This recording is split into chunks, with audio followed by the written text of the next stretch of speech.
Something happened in the Strait of Hormuz that the Pentagon does not want you to sit with long enough to ask the right questions. Not because the story is being suppressed entirely, it's out there, fragments of it, but because the framing being handed to you is designed to make you feel informed while keeping you intellectually sedated. 10 American service members dead. U.S. naval assets compromised in one of the most strategically consequential waterways on the planet, a ship seizure unfolding in Omani waters with fingerprints that don't quite match the official narrative, and yet the headline cycle has already moved on, the way it always does when the real architecture of an event is too uncomfortable to examine. Here's what I want you to hold in your mind before we go any further. The Strait of Hormuz is not just a body of water, it is the pressure valve of the entire global energy system. Roughly 20% of the world's oil transits through that narrow corridor.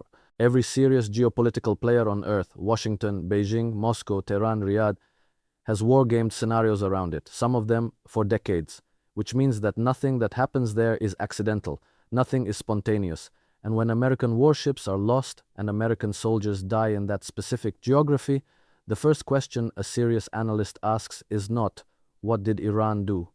The first question is, who benefits from the story you are being told?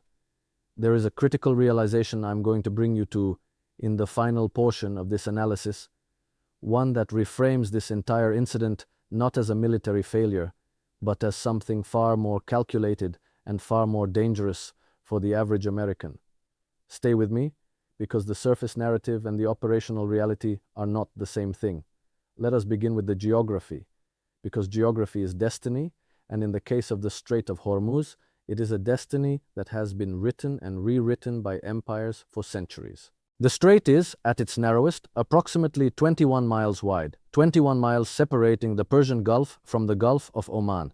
On one side, you have the Iranian coastline, mountainous, fortified, and equipped over decades of sanctions-era ingenuity, with some of the most asymmetric anti-access and area denial capabilities in the world.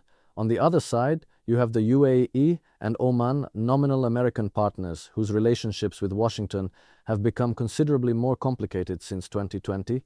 The idea that a U.S. naval presence in this corridor is automatically dominant, automatically safe, automatically projecting power rather than absorbing risk, that idea has been dangerously outdated for at least 15 years, and the military brass knows it.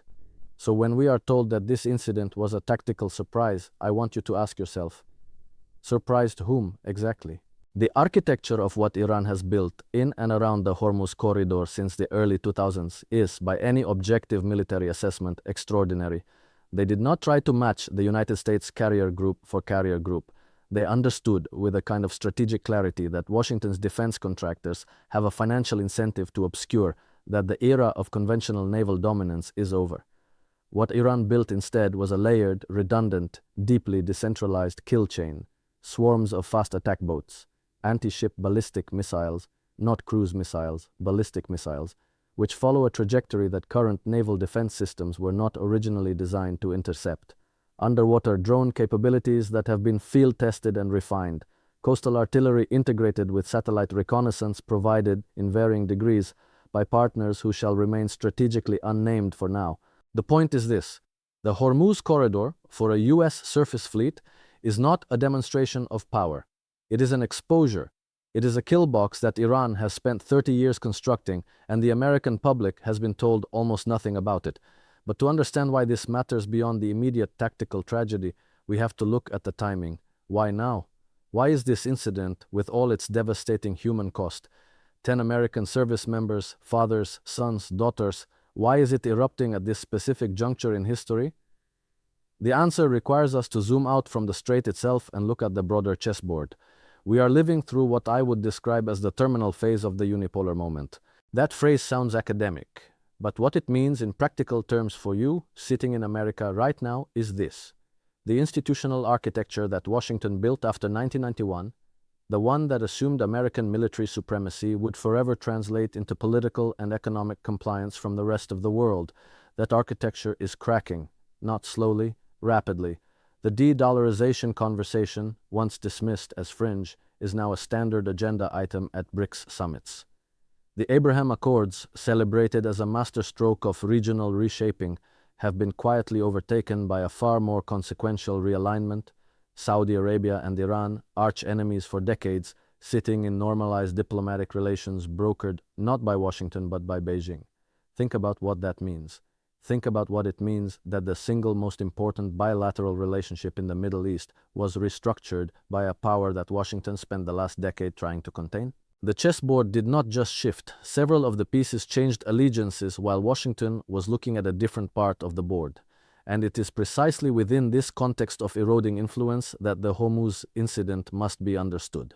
Because here is a question I want you to genuinely sit with and share your perspective in the comments.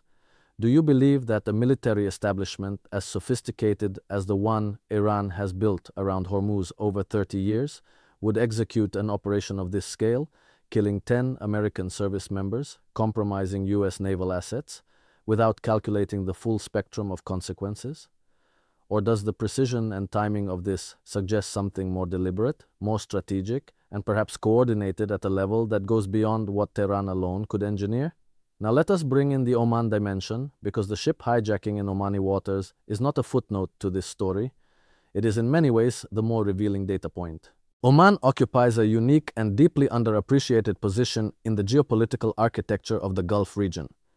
Muscat has maintained by deliberate policy and careful diplomacy back-channel relationships with Tehran that no other Gulf state has preserved. During every period of US-Iran tension, the nuclear negotiations, the JCPOA years, the snapback sanctions period, it was Oman that served as the quiet intermediary. American diplomats flew into Muscat when they needed a discreet conversation with Iranian counterparts that could not happen in Geneva or Vienna. This is documented, this is not speculation. So when a ship is seized in Omani waters, the message being sent is multi-layered. It is not simply an act of piracy or even a straightforward act of Iranian aggression. It is a signal transmitted through a geography that every serious player in this region understands to be diplomatically freighted. Someone is communicating something. The question is who, to whom, and what exactly is being said. The vessel itself, and here I want to be precise rather than sensational, was reportedly connected to logistics networks that have been scrutinized for their indirect relationships with Israeli commercial interests. Whether that connection is direct, tenuous, or manufactured for the purpose of justification is something the mainstream press has not invested adequate resources in examining. But in the operational logic of what Iran's proxies and allied actors call resistance economy warfare, commercial vessels with any traceable link to Israeli business interests have been treated as legitimate targets since October 2023. This is not a new doctrine. It has been applied consistently across the Red Sea by the Houthis, and it appears to be migrating geographically into the Gulf of Oman. The expansion of that operational theater into Omani waters, however, represents a significant escalation, because it begins to compromise the one back channel that has kept certain lines of communication open between Washington and Tehran. But to understand why the loss of that communication channel matters, we have to look at where the broader US-Iran relationship actually stands, beneath the public rhetoric, beneath the congressional theater, beneath the cable news narration of existential confrontation. Because here is what the official framing never quite reconciles. The United States and Iran have been in more or less continuous indirect negotiation since 2021. There were the Vienna talks. There were the Qatari intermediary conversations. There were prisoner swaps. And prisoner swaps are not the behavior of parties who have nothing to say to each other. They are the behavior of parties who are managing a relationship that neither side can publicly acknowledge but both sides recognize as necessary. So the question that should be disturbing every serious observer of this incident is this: does this escalation represent a breakdown of those back-channel management structures, or is it, and I want you to really consider this possibility, is it a controlled escalation engineered by a specific faction within the regional power structure that has an interest in preventing any further US-Iran accommodation? There are actors in this region, and I will let you draw your own conclusions about who they are, who have a profound strategic interest in ensuring that Washington and Tehran never find a stable modus vivendi. Because a stable US-Iran relationship, even an adversarial but managed one, would fundamentally alter the security calculus for every other regional power. It would reduce Washington's dependency on Gulf security arrangements. It would accelerate the normalization of Iranian influence in Iraq, Syria, and Lebanon in ways that could not be reversed, and it would remove one of the primary justifications for the extraordinary levels of American military hardware being purchased by and prepositioned for the benefit of certain US treaty partners in the region. In the cold language of strategic interest, some parties need this conflict to remain hot. They need the Hormuz corridor to remain a theater of confrontation rather than a corridor of managed competition. This brings me to the domestic American dimension of what happened in Hormuz, and this is where I want to speak to you directly, because you are not just a passive observer of these events. You are, through your tax dollars and through the political choices your representatives make in your name, an active participant in this system. 10 American service members died in that strait. 10. And the immediate institutional response was what it always is: a call for resolve, a call for strength, a call for escalatory options to be placed on the table. The machinery of American militarism has a remarkably consistent reaction to American military deaths. It uses them as a justification for more of the conditions that produced those deaths in the first place. More forward deployment, more carrier groups in contested waters, more pre-positioning of assets in a geography that military experts with no financial stake in the defense industry have been quietly warning for years is increasingly untenable for large surface vessels. I want to ask you something, and I want you to think about it carefully before you scroll to the next video. When was the last time a significant American military death toll in the Middle East produced a serious nationally televised debate about whether the United States should be positioned in that geography at all? Not how to respond, not how to retaliate, but whether the strategic premise that put those service members in that position was sound to begin with. That debate has been structurally excluded from the mainstream conversation for decades. The Overton window of acceptable discussion begins at maintain presence and ends at escalate response. The question of why are we here and whose interests does our being here actually serve, that question is not asked. And the reason it is not asked is not because it lacks legitimacy. It is because the answer would be deeply uncomfortable for a very specific and very powerful set of institutional interests. Now, I want to connect this to something larger, because the Hormuz incident is not happening in isolation. It is happening simultaneously with a set of global shifts that are rewriting the rules of international order at a pace that the mainstream Western media is structurally incapable of conveying accurately. The Russia-Ukraine conflict, whatever your position on its origins and its justice, has functionally demonstrated that Western economic sanctions, once considered the supreme coercive instrument of American-led global order, have a limited and rapidly declining shelf life. Russia's economy did not collapse. The ruble did not become worthless toilet paper, as one prominent Western official so memorably predicted. What happened instead is that the sanctions accelerated the very decoupling from dollar-denominated systems that Washington most feared, and the countries that watched this play out, India, China, Brazil, Turkey, the Gulf states, they took notes. They began building alternative payment architectures, alternative reserve diversification strategies, alternative clearing mechanisms. The Hormuz incident is occurring in a world where Iran knows that the economic punishment toolkit available to Washington is considerably less potent than it was in 2012 during the height of the nuclear sanctions regime. This is the broader strategic confidence that underpins Tehran's willingness to take actions that would have been, in a different era, suicidal in their provocative scope. Iran is not acting from desperation. Iran is acting from a calculated read of a changing global power structure.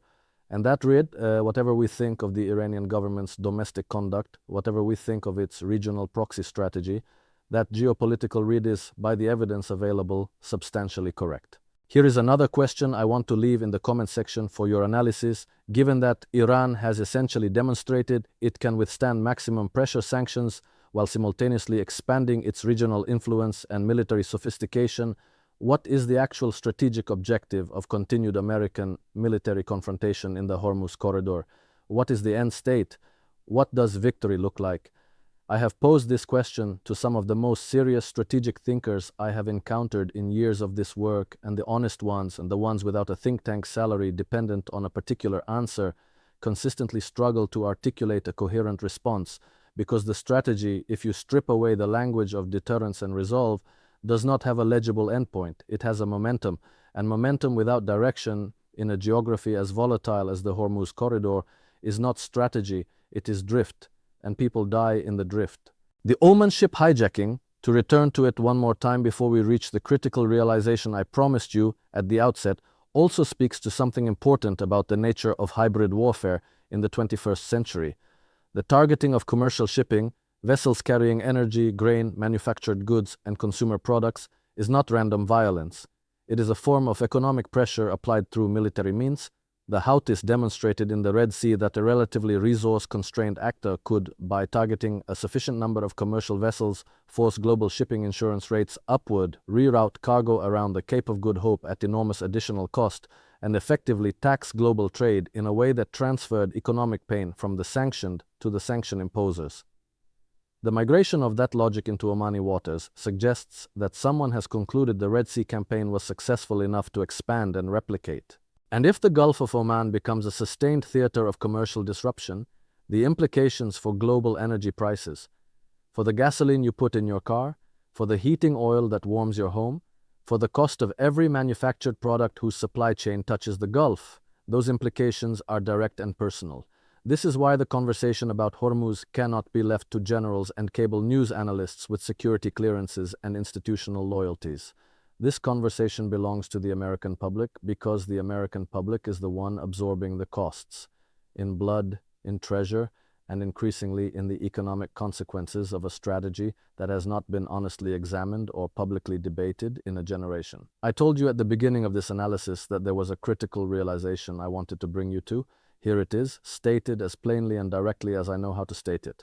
The incident in the Strait of Hormuz, the deaths of 10 American service members, the compromised naval assets, the ship seizure in Omani waters, is being presented to the American public as evidence of Iranian aggression that demands an American response.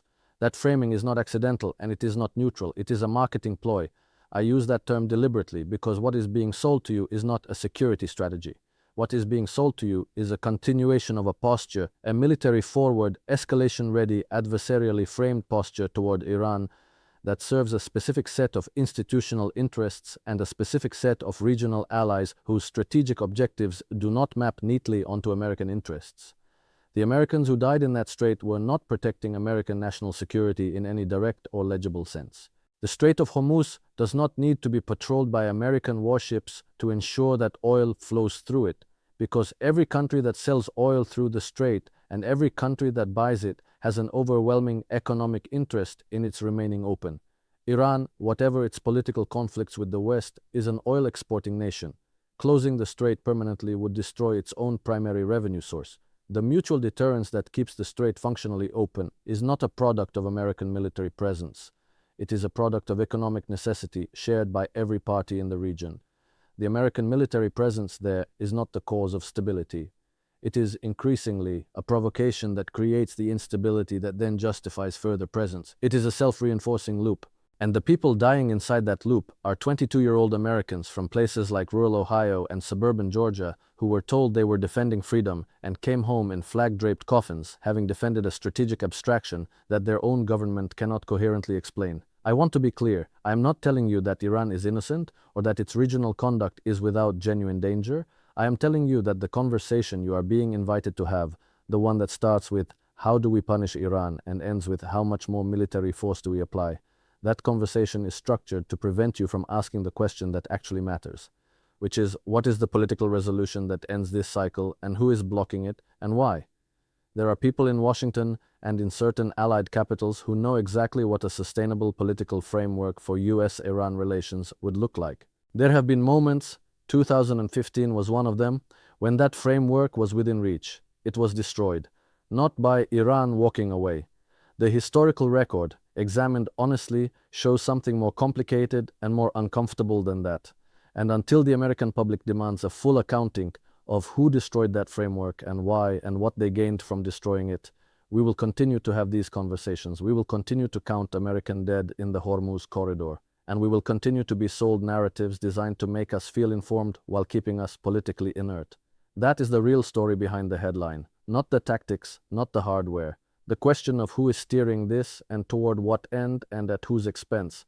Think about it. Share your analysis in the comments. And if you know someone who needs to hear the part of this story that the networks will not tell, send this to them. Because the conversations that happen outside the official channels are the ones that actually matter.